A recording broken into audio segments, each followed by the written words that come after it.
வணக்கம். ஆழ்வார்பேட்டையில் இருக்கக்கூடிய திமுக தலைவர் மு.க. ஸ்டாலின் அவர்களை விஜய் அவர்கள் சந்தித்த நிலையில் தற்பொழுது அடுத்து அண்ணா நகரில் இருக்கக்கூடிய மதிமுகவின் பொதுச் செயலாளர் வைகோ அவர்களை நேரில் சந்தித்து முதலமைச்சர் விஜய் வாழ்த்து பெற்றார்.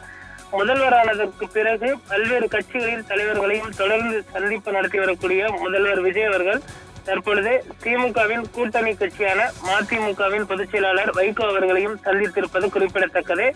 சென்னை அண்ணா நகரில் உள்ள இல்லத்தில் வைகோவிடம் நேரில் வாழ்த்து பெற்றார் முதலமைச்சர் விஜய் அவர்கள்.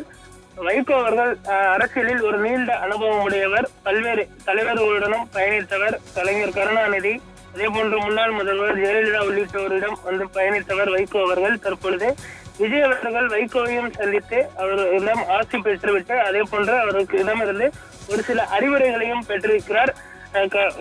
அண்ணா நகரில் இருக்கக்கூடிய வைகோ இல்லத்திற்கு வந்த விஜய் அவர்களை துரை வைகோ அவர்கள் வந்து வெளியிலேயே வந்து வாழ்த்து தெரிவித்து அவருக்கு பொன்னாடை போர்த்தி மாலை அணிவித்து உள்ளே அழைத்து சென்றது குறிப்பிடத்தக்கது. சந்திப்பானது சுமார் 10 நிமிடங்கள் நடைபெற்றது. தற்பொழுது அந்த சந்திப்பை முடித்துவிட்டு அவர் அங்கிருந்து புறப்பட்டு சென்றிருக்கிறார்.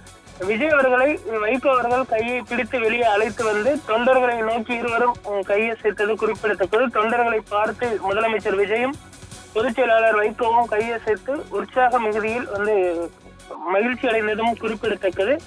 இது ஒரு நாகரிக சந்திப்பாக இருந்து வருகிறது. அடுத்தடுத்து பல்வேறு முக்கிய கட்சிகளின் தலைவர்களையும் வந்து விஜய் அவர்கள் சந்திக்க திட்டமிட்டிருப்பதும் குறிப்பிடத்தக்கது.